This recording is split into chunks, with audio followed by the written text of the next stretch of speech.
बात देखे के मिली। ये हमार अभिभावक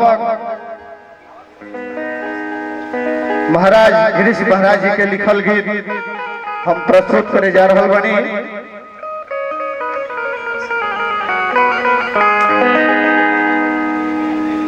बाटे कि दुर्गा माई दुर्गा पूजा में मेला लगल बा बिजोर, सजनवा चलना घूमते घूमत में हो जाई भोर, सजनवा चलना लगल बा बिजोर, सजनवा चलना घूमते घूमत में हो जाई भोर, सजनवा चलना।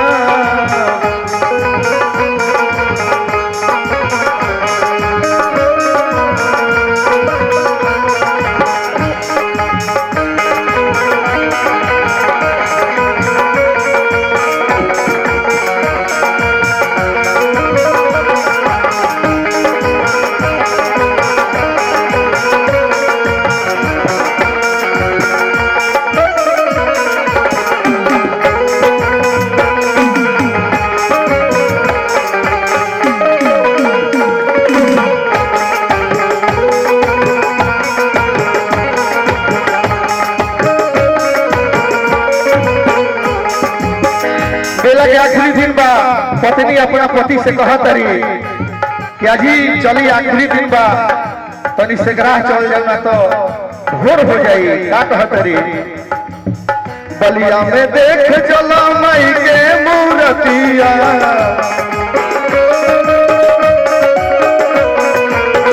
बड़ा निक लागे उनकर सूरतिया,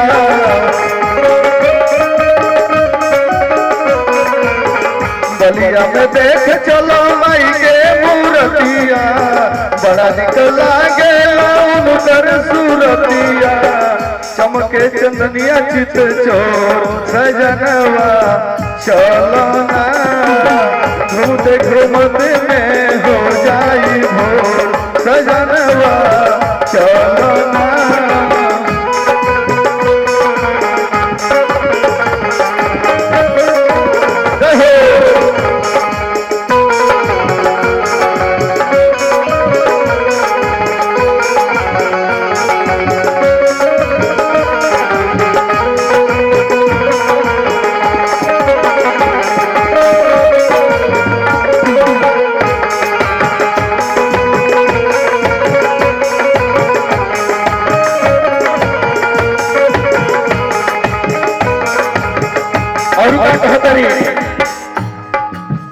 बक्सर से चुनरी किन के ले आई,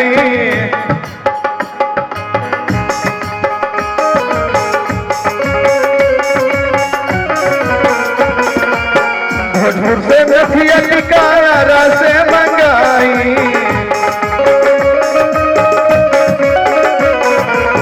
बक्सर से चुनरी किन के ले आई, भोजपुर से नथिया टिकारा से मंगाई, गोटा लगाई पोरे तो सजनवा चली ना घूमते घूमते में हो जाई भोर, सजनवा चली ना।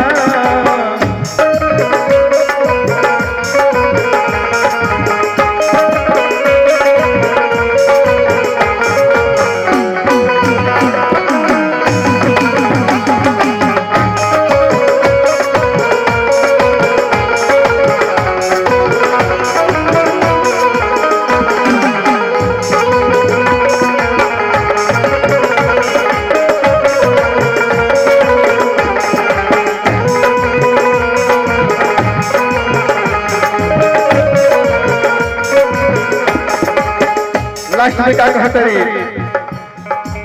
छपरा के नारियल दीवाना के कलसा,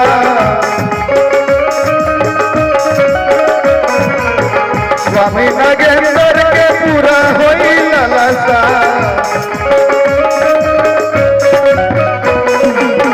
छपरा के नारियल सिवानो के कलसा स्वामी नागेंद्र के पूरा होई लालसा गिरीश महाराज के लिखल गीतिया गावे चलो सजनवा चलो ना घूमते घूमते में हो जाई भोर सजनवा चलो